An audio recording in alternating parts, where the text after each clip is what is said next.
안녕하세요. 반갑습니다. 이번 시간에서는 포스코 홀딩스하고 퓨처엠, 엠텍 여러 가지 다방면으로 한번 체크를 해보도록 할 텐데요. 일단 종목을 추천을 드리는 것보다 제가 개인적인 의견들, 어떠한 관점을 가지고 있는지를 설명을 드리는 것들이니까 시청하시기 전에 좋아요 한 번씩만 부탁드리도록 하겠습니다. 자, 도움이 되셨으면 좋겠다는 그런 관점에서 말씀을 드리는 겁니다. 자, 포스코 홀딩스 우리가 이런 적이 있었죠. 에코프로가 과거에 한 몇 개월 전입니다. 한 4월쯤? 아마 그쯤 4월쯤일 거예요. 주가가 과열이다. 그런 리포트가 나오면서 주가 조정이 한번 있었죠. 그런 다음에 주가가 계속 상승을 했습니다. 당시에 이제 한 40만 원 정도까지 4월 달쯤이니까 주가 한 이쯤이었을 겁니다. 40만 원까지 올라오고 난 다음에 주가가 이 리포트가 나온 게 이 정도는 좀 과열이 아니냐. 그런 리포트가 나오고 난 다음에 조정 흐름들을 보여줬고 다시 상승 흐름들을 보여줬는데 증권사들이 이거를 좀 기억을 하고 있는가 봐요. 이번에 포스코 홀딩스에서 실적 발표가 어 이게 실적 발표를 좀 확인한 다음에 좀 발빠르게 대처를 했던 것 같거든요. 근데 이게 좀 독이 됐습니다. 이번에는 이게 좀 독이 됐어요. 어떤 경우였었냐면은 리포트하고 좀 살펴볼 건데 과거에 이런 경험을 통해서 조금 빠르게 목표가를 좀 상향을 시켰던 거죠. 목표가를 상향을. 자, 에코프로의 이런 경험으로서 실적이 좀 나오고 난 다음에 포스코홀딩스의 리포트들이 연이어서 막 나옵니다. 연이어서 나오면서 목표가가 상향이 됐어요. 상향. 근데 이때 당시에 또 반도체 리포트도 막 우후죽순으로 나오기 시작합니다. 삼성전자나 SK하이닉스나 실적 발표가 좀 있었습니다. 물론 적자를 좀 기록을 했죠. 적자를 기록했는데 이게 이제 반도체가 이제는 회복을 할 거야. 주가가 좀 싸잖아요. 이차전지 같은 경우는 좀 주가가 좀 과열. 여기는 이제 저평가 상태이고 저평가에서 이제 회복을 할 거다라는 그런 전망이고. 그럼 이차전지에서 상향이 됐는데 자금이 개인 투자자들은 여기로 돈이 다 몰렸어요. 이차전지 기업으로 돈이 다 몰리고 그런 상황, 신용 잔고도 막 이렇게 하고 한 상황에서 개인 투자자들은 이렇게 이차전지를 몰리고 있는데 외인이랑 기관 같은 경우에서는 이차전지에 빼가지고 반도체로 이동이 됐단 말이죠. 그런 과정 중에서 외인이랑 기관이 매도를 하면서 주가가 변동성이 확대가 됩니다. 주가가 좀 하락을 하죠. 에코프로가 당시에 주가가 굉장히 폭이 좀 있었잖아요. 그럼 이제 이게 매도 수급으로 나와줘요. 수급. 외국인 기관에서 주가를 변동성을 확대를 시킨 것들이 개인 투자자들의 매도 수급으로 좀 나오게 됩니다. 매도 수급이 나오면서 또 이제 변동성이 더 커지게 되잖아요. 그럼 이제 여기에서 반대 매매 우려. 이제 신용 잔고가 높았습니다. 신용 잔고가 굉장히 좀 높았기 때문에 반대 매매를 당하는 것들 좀 이제 이거를 경계를 하면서 또 매도 물량들이 더 나오게 돼요. 여기서 이제 버티자, 홀딩하자라는 경우에는 이제 추후에 반대 매매를 당할 수도 있겠죠. 그러니까 반대 매매를 안 당하기 위해서 매도 물량 이 출현을 하면서 이게 또 이제 주가 변동성 확대로 더 이어집니다. 변동성 확대로. 자, 매수자가 들어오지 않고 매도 물량들이 들어오고 이 물량들을 받아내는 것도 더 개인이었어요. 이렇게 악순환이 되면서 결국에는 이런 것들이 투자 심리 악화로 이 좀 고평가 약간 이런 것들이 이제 고점인가 약간 이런 것들로 이 과정으로 좀 이어지면서 이 사이클이 돌면서 주가 변동성이 굉장히 좀 커졌던 그런 상태입니다. 자, 일단은 포스코 홀딩스의 리포트가 나온 것들을 보면 어떤 리포트들이 있었는지. 자, 일단은 첫 번째, 자, 이거를 한번 볼게요. 자, 멀리 보면 아름답다. 자, 컨센서스 리뷰가 나온 거예요. 실적 리뷰가 나온 거예요. 2분기 컨센서스가 좀 잘 나왔다. 실적이 2조, 그리고 1조 3천, 20조, 매출 20조, 1조 3천. 이 정도 매출하고 영업이익이 나왔는데, 이 정도면은 나중에 추후에도 더 이제 높아질 수 있으니까 멀리 보아서 목표가를 좀 상향시킬 수 있을 것 같아. 그렇게 얘기를 한 거예요. 철강 부분의 실적 개선률이랑 컨센서스가 상회. 아직까지는 사실은 그래요. 아직까지는 포스코 홀딩스 같은 경우는 철강 부분의 매출이 좀 절대적이긴 합니다. 아직까지는 절대적이에요. 근데 확대된 리튬 사업 가치가 반영되고 적정 주가를 75만 원으로 상향을 시킨다. 이게 에코프로의 그 반면교사인 거죠. 조금 과거에는 좀 보수적으로 너무 좀 과열인데 약간 이렇게 보고 있던 증권사들이 적정 주가를 상향을 시키면서 개인 투자자들이 오히려 그래? 더 이제 자금이 더 들어가 버립니다. 자금이 좋단 말이야? 이러면서 더 투자가 더 들어간단 말이죠. 그러면서 주가가 과열 흐름들을 보여줬어요. 당시에 이게 리포트가 나온 시기를 보면 7월 26일입니다.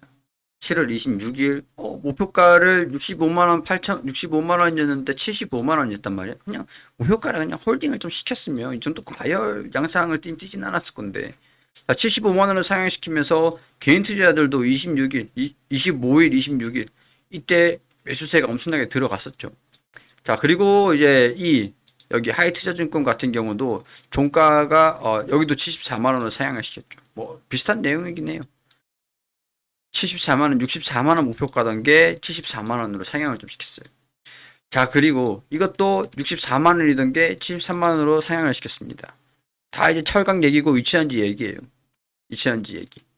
뭐 케이파도 상향이 되고 미래 2030년도까지 봤을 때는 리튬 사업도 이렇게 되었고 리사이클 되는 것들도 조금 더 추가적으로 반영해가지고 목표가를 좀 상향을 시킬 수 있을 것 같아. 자, 근데 73만 원, 74만 원대잖아요. 근데 이때 터치를 했던 게 76만 원입니다. 자, 이게 차익 실현 매물들을 불러일으켰던 거죠. 증권사에서 제시했던 목표가 뭐 많게는 90만 원까지 제시한 목표가도 있었던 상황이었는데 76만 원이 주가가 올라가니까 차익 실현 물량들이 나올 수밖에 없죠. 확인 매물도 있잖아요. 이런 리포트가 나와주면서 에코프로도 그렇고 뭐 LNF도 그렇고 포스코도 그렇고 포스코 관련돼서 이치전지 관련 종목이면 다 이 당시에 이 시점에 주가 하락 폭락 순식간에 하락하는 모습들을 보여줬습니다. 자, 포스코 엠텍 마찬가지죠.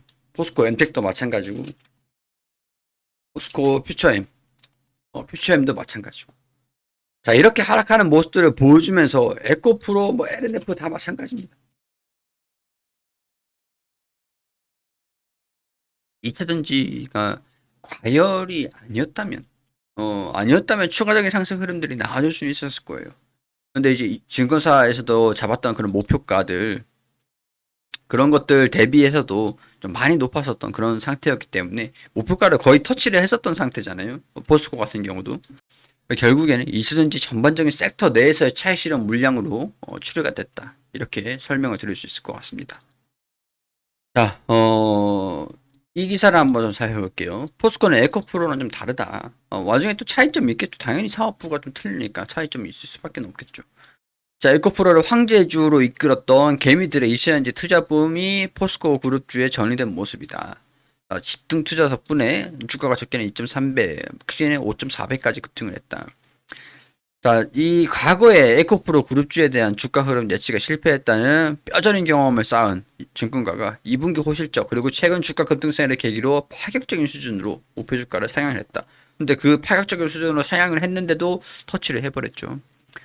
적극적으로 대응을 했는데 추가 상승에 성공할지 여부에 관심이 쏠리는 가운데 단기적인 고평가된 종목을 중심으로 주동세가 펼칠 수 있다는 목소리가 커지는 상황이다. 자, 포스코홀딩스 50만원, 뭐 60만원에서 70만원, 90만원까지 올렸다. 이게 좀 자극이 된 거예요. 자극이. 자, 인터내셔널 포스코 퓨처엠 전날 발표한 2분기 실적 경과를 반영한 새로운 목표 주가를 빠르게 제시를 했다. 자, 포스코 홀딩스 같은 경우는 이거는 우리가 전체적으로 보자고요. 기존 50만원에서 90만원으로 80만원 올려자면 한국투자증권. 자, BNK 투자증권이 45만원에서 85만원, 삼성증권이 47만원에서 80만원. 자, 과거에 47만원, 그거보다 좀 높게 주가가 형성이 되어 있었던, 자, 포스코 홀딩스. 자, 최근에는 뭐 55만원, 이미 60만원까지 거의 올라왔었던, 목표 주가가 47만원, 45만원보다 높게 형성이 되어 있었는데도 차익 실현 물량들이 좀 안 나오고 있었던 상태였단 말이죠. 근데 80만원, 85만원, 74만원, 74만원, 뭐 48만원에서 75만원, 47만원에서 74만원, 52만원에서 73만원. 양호했던 게 63만원에서 73만원까지. 자, 거의 대부분 70만원에서 80만원, 그리고 높게는 90만원. 형성이 좀 되어 있는 목표가인데, 그게 어제 터치를 했기 때문에, 뭐 사라는 거야, 말라는 거야. 외국인이랑 기관이랑은 영향은 좀 있을 수밖에 없겠죠. 자, 이런 것들이, 2차전지에 대한 좀, 차익 실현이 나와줄 수 있는 그런 계기가 됐었던 그런 상태였다고 봅니다. 자, 뭐 포스코 퓨처엠은 목표가가 좀 올라갔는데 결국에는 중요한 게 우리 과거의 생각을 좀 해보면 주가가 조정이 없는 그런 상승은 없어요. 조정이 클수록 주가 상승도 좀 큰 법이기도 했었죠. 그러니까 우리가 이거 반면 교사로 우리도 반면 교사를 좀 삼아야 되는 것들은 주가가 조정을 보인다. 이때 당시에도 뭐 대신에 산이 높으면은 골도 깊다라고 표현을 하는데 결국에는 조정이 없으면 상승도 없다라고 볼 수 있는 상황이니까 조정은 불가피하다. 이거는 좀 덤덤하게 받아들일 필요는 있을 것 같거든요. 그럼 반등은 좀 어디서부터냐? 저는 개인적으로 좀 보고 있는 주가 하락에 좀 멈추는 것들은 한 이 정도? 한 53만 원 수준. 여기서 주가 하락이 좀 멈추지 않을까? 그러면은 회복을 시도를 하는 그 시점은 좀 어딜까? 한 21선이 올라오는 이 정도 시기 주가가 이렇게 이런 식으로 수정을 좀 받겠죠. 자, 이런 식으로 회복하는 모습들. 자, 근데 여기서 우리가 쌍봉을 보여주면은 차익 실현 물량들이 이때는 더 나와줄 수는 있습니다. 이때 우리가 공포가 있기 때문에 이게 다시 한번 재현될 수도 있어요. 공포를 떨치기 위해서는 더 많은 자금이 필요합니다.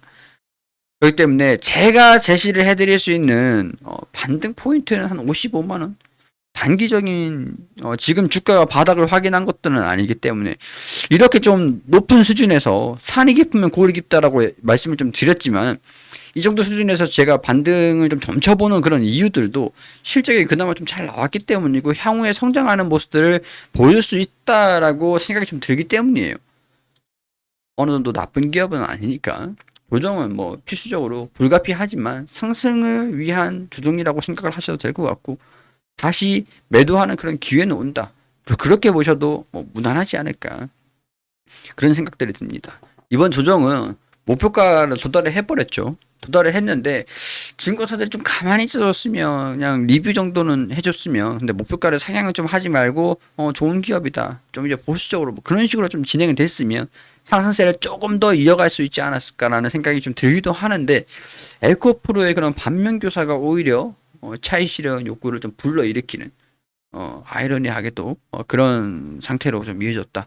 더군다나 이제 신용 잔고가 높은 상황이고 좀 과열, 좀 조심스러웠었던 터지기 일부 직전에 그런 거품, 뭐 풍선 그런 상태이기도 했었는데 그걸 좀 이제 자극을 했었던 게 아닌가 그런 생각들이 좀 들긴 합니다. 이런 것들은 제 개인적인 생각들을 좀 말씀을 드렸던 것들이니까 매매를 하시는 분들 참고만 해주시고 도움이 좀 되셨으면 좋겠다는 그런 바람입니다. 자, 도움이 되셨다면 좋아요 한 번씩만 꼭 좀 부탁드리고 좋아요는 제가 영상을 찍을 수 있는 그런 원동력입니다. 좋아요 한 번씩 꼭 부탁드리도록 할게요.